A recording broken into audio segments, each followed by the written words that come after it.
जागो युवा भारत। केतली से स्वामी जी का बहुत गहरा संबंध है। केतली वो स्थान है जहां स्वामी जी को अपना नाम मिला, विवेकानंद। वंदे मातरम, वंदे मातरम, वंदे मातरम।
वंदे वंदे अपनी जन्मभूमि में आकर जो खुशी होती है वो मैं महसूस कर रहा हूं और मौका है जिसके लिए मैं विभूत हूं। उपराष्ट्रपति पद का ग्रहण करने के पश्चात मुझे आपका आशीर्वाद मिला, आपकी प्रेरणा मिली और आपने एक कार्यक्रम निश्चित कराया, साधुवाद के पात्र। आजादी के अमृत महोत्सव के दौरान जो हमारे देश के लिए एक बहुत महत्वपूर्ण कालखंड है, सांस्कृतिक मंत्रालय भारत सरकार के सौजन्य से विवेकानंद केंद्र कन्याकुमारी राजस्थान ने जो ये 50 दिन का आयोजन किया है, 19 नवंबर 2022 से 7 जनवरी 2023 तक 50 दिन, मेरे मन में कोई शंका नहीं है, एक नारा बुलंद होगा, हम सबके दिल और दिमाग पर असर करेगा। उठो जागो युवा भारत। आज के दिन दुनिया में युवा शक्ति का प्रमुख केंद्र हमारा भारत है। स्वामी विवेकानंद आधुनिक भारत के प्रखर आध्यात्मिक गुरु हैं। संदेश यात्रा का इस कालखंड में जो महत्व है, उसका जो असर पड़ेगा, मैं समझता हूं भारत के उत्थान में बहुत सहायक होगा। ये सुयोग है कि यात्रा का शुभारंभ, जैसा अध्यक्ष जी ने कहा, एकनाथ राणेडी जी की जयंती के दिन हुआ है और ये भी बहुत ही सुखद संयोग है। केतली की पुण्य भूमि से इसकी शुरुआत हो रही है। जब देश का निर्णय हुआ, बहुत विवेकपूर्ण हुआ। विवेक और आनंद हमें दोनों मिला, जो विवेकानंद के नाम में निहित है। और राष्ट्रीय युवा दिवस विवेकानंद जी की जयंती पर मनाया जाता है। ये बहुत ही सिग्निफिकेंट डेवलपमेंट है और मुझे कहते हुए हर्ष होता है कि आज के दिन नीतियों की वजह से एक ऐसे भारत का निर्माण हुआ है जहां युवा को अपनी शक्ति दिखाने के अनेक अवसर मिल रहे हैं। भारतीय युवाओं की वजह से आज के दिन देश और दुनिया में भारत ने वो स्थान प्राप्त किया है जो दुनिया के किसी भी देश को नहीं है। रिकॉर्ड के तौर पर 2022 में number of unicorns with huge fiscal dimension जो भारत के हैं वो चाइना के भी नहीं है। ये उपलब्धि आप और हम सबके सर को ऊंचा करने वाली है। इस यात्रा का महत्व आजादी के अमृत काल में बहुत ज्यादा है। हमने मामला हमारे तक सीमित नहीं रखा। कंबोडिया की मेरी यात्रा के दौरान जब मैंने कई शासक अध्यक्षों को बताया कि कोविड वैक्सीन के मामले में भारत ने कितनी सहायता ने देशों की है, वो अभिभूत थे। दुनिया हमारे लिए एक कुटुंब है और इसी भावना को लेकर आज के दिन भारत बहुत आगे बढ़ रहा है। खेतड़ी से स्वामी जी का बहुत गहरा संबंध है। खेतड़ी वो स्थान है जहां स्वामी जी को अपना नाम मिला, विवेकानंद।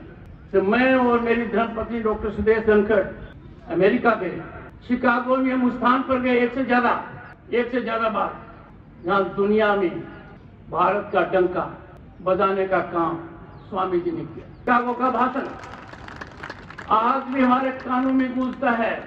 जब उन्होंने कहा brothers and sisters of America, तो एक तरीके से बहुत बड़ा संकेत उन्होंने हमारी संस्कृति का किया। उसका एक अंश मैं आपके समक्ष रखूंगा। आई कोट, और ये स्वामी जी के शब्द हैं। हमें इन शब्दों पर गहरा ध्यान देना चाहिए, चिंतन और मंथन करना चाहिए कि उस महापुरुष ने उस कालखंड में अमेरिका में जाकर विश्व के धर्म संसद के अंदर इस बात को गूंज से कहा। आई कोट स्वामी जी के शब्द। मुझे गर्व है कि मैं उस धर्म से हूं जिसने दुनिया को सहिष्णुता और सार्वभौमिक स्वीकृति का पाठ पढ़ाया है। हम सिर्फ सार्वभौमिक सहिष्णुता पर ही विश्वास नहीं करते, बल्कि हम सभी धर्मों का सच के रूप में स्वीकार करते हैं। मुझे गर्व है कि मैं उस देश से हूं जिसने सभी धर्मों और सभी देशों के सताए गए लोगों को अपनी आश्रम दी है। अनकोट। यह शब्द नहीं है, यह हमारी ऐतिहासिक पृष्ठभूमि है जिसने कभी किसी दूसरे की एक इंच भूमि लेने का भी प्रयास नहीं किया।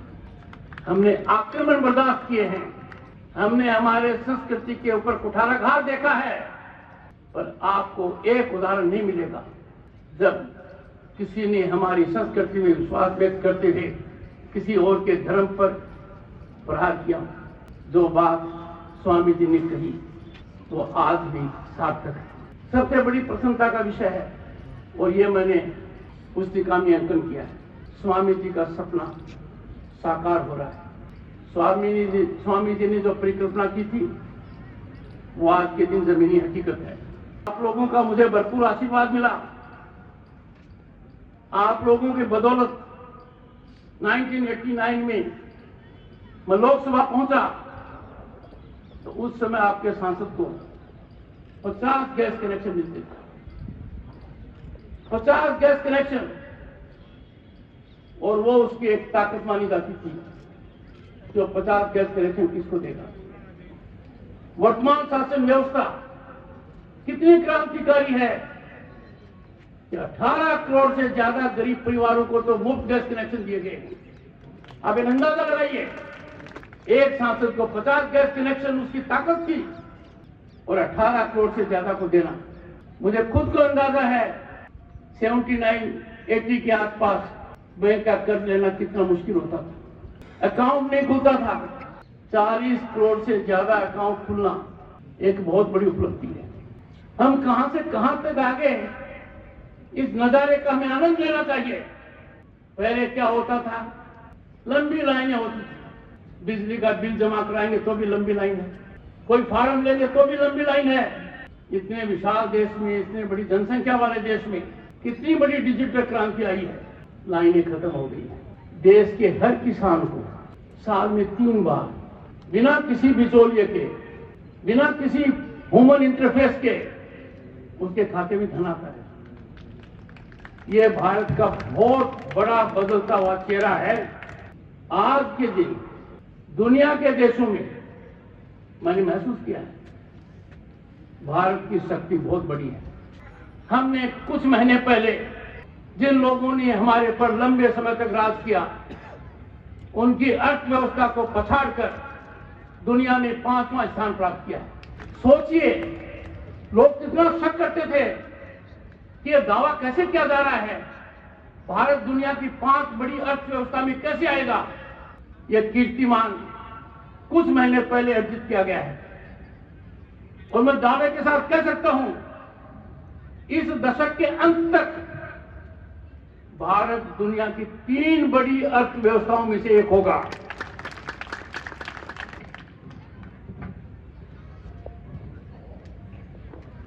परिस्थिति में कई बार मुझे लगता है, और वो मोर को लगता है। आप मोर को देखिए, मोर के पंख देखिए, मोर का नाक देखिए, मोर का तौर तरीका देखिए, कहीं कोई कमी नहीं है।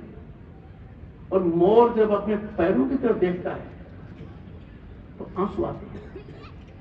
मुझे समझ में नहीं आता, जब भारत की विकास यात्रा इतनी जबरदस्त है,